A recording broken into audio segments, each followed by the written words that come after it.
नमस्कार। कथा दर्शन में आपका स्वागत है। यहाँ हम सुनाते हैं सनातन धर्म की वो अमर कथाएं जो युगों युगों से हमारे ऋषियों ने लिखी हैं। आज की कथा है वाल्मीकि रामायण से। बाल हनुमान की वो अद्भुत लीला जब उन्होंने सूर्य को फल समझकर खा। त्रेता युग की बात है, जब धरती पर देवता भी जन्म लेते थे, जब पर्वत बोलते थे और नदियां गाती थीं। उस युग में सुमेरु पर्वत की एक पवित्र घाटी में रहती थी माता अंजना, एक दिव्य अप्सरा जो एक ऋषि के श्राप के कारण वानरी के रूप में जन्म ले चुकी थी। माता अंजना ने वर्षों तक भगवान शिव की घोर तपस्या की और पवन देव, वायु देवता, भगवान शिव की दिव्य शक्ति को माता अंजना के पास लेकर आए। उस पुण्य दिन पर्वत की एक पवित्र गुफा में एक दिव्य बालक का जन्म हुआ, जिसके जन्म के साथ ही पूरे ब्रह्मांड में एक अलौकिक प्रकाश फैल गया।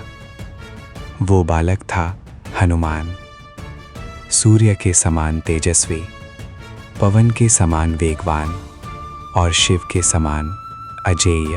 एक दिन की बात है, माता अंजना सुबह सुबह वन में फल लेने चली गई थीं। छोटे से हनुमान अकेले उठे। उन्होंने पूर्व दिशा में देखा और वहां क्षितिज पर उग रहा था सूर्यदेव, लाल, चमकीला, गोल और विशाल। उस नन्हे बालक के मन में एक भोला विचार आया, अरे ये तो बहुत बड़ा और सुंदर फल है। माँ कहती हैं बड़े फल मीठे होते हैं, मैं इसे। और फिर बिना एक पल की देर किए बाल हनुमान ने छलांग लगाई। जैसे ही उनके पैर धरती से उठे, पर्वत कांप गए, समुद्र में लहरें उठ गईं, आकाश में बिजली कड़की। पवन देव, उनके पिता, अपने पुत्र को उठाकर आकाश में ऊंचे से ऊंचे ले जाने लगे। बादलों के पार, देवलोक के पार, सीधे सूर्यमंडल की ओर। देवता अपने विमानों से ये दृश्य देख रहे थे, सब हैरान, सब स्तब्ध। ये कौन सा दिव्य बालक है जो सूर्य की ओर दौड़ा चला जा रहा है?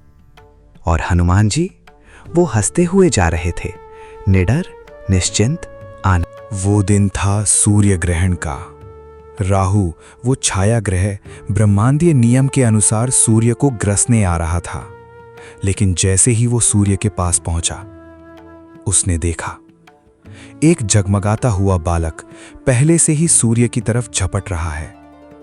राहु घबरा गया, वो पीछे हट गया और सीधे इंद्र के दरबार में पहुंचा। देवराज, देवराज, आपने मुझे सूर्य को ग्रसने का अधिकार दिया था, लेकिन आज कोई दूसरा राहु आ गया है, एक बच्चा जो सूर्य को खाने जा रहा है। मेरा अधिकार कोई छीन रहा है। इंद्र क्रोधित हो गए। वो अपने श्वेत हाथी ऐरावत पर सवार होकर आकाश में आए। लेकिन बाल हनुमान की नजर उस विशाल सफेद हाथी पर पड़ी और वो मन में बोले, अरे ये हाथी तो और भी मजेदार है, पहले इससे खेलता हूं। इंद्र ये देखकर और क्रोधित हो गए। उन्होंने अपना वज्र उठाया, वो अस्त्र जिसके प्रहार से पहाड़ टूट जाते हैं, और दे मारा बालक हनुमान पर। वज्र सीधे उनकी ठुड्डी पर लगा और वो दिव्य बालक आकाश से गिरते हुए एक पर्वत की शिला। पवन देव ने देखा, उनका पुत्र गिर पड़ा। एक पिता का हृदय टूट गया और वायुदेव ने एक ऐसा कदम उठाया जिसने पूरी सृष्टि को हिला दिया। उन्होंने वायु का प्रवाह बंद कर दिया पूरी तरह। जंगलों में हवा बंद, समुद्र में लहरें थम गईं, देवलोक में सांस लेना मुश्किल, पृथ्वी पर हर प्राणी तड़पने लगा। तीनों लोकों में एक ही हाहाकार, वायु रुक गई, वायु रुक गई, अब हम सब मर जाएंगे। ये था एक पिता का प्रेम, तब ब्रह्मा जी स्वयं आए। उन्होंने बालक हनुमान को अपने कर कमलों से स्पर्श किया और वो दिव्य बालक जीवित उठे। पवन देव को मनाने के लिए सभी देवता एकत्रित हुए और एक एक करके उन्होंने बाल हनुमान को वरदान दिए। ब्रह्मा जी बोले, मेरे किसी भी अस्त्र का प्रभाव तुम पर नहीं होगा।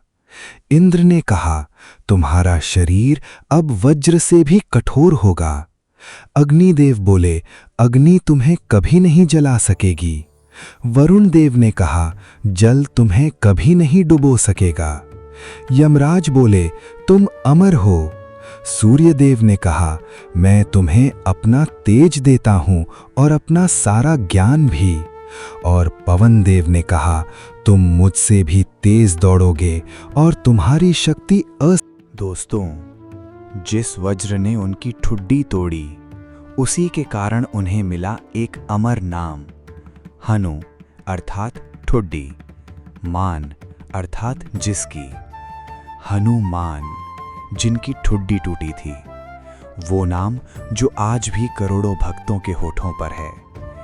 जय हनु। ये कथा सिर्फ एक चमत्कार नहीं है, इसमें छुपा है एक गहरा संदेश। हनुमान जी ने सूर्य की ओर छलांग क्यों लगाई?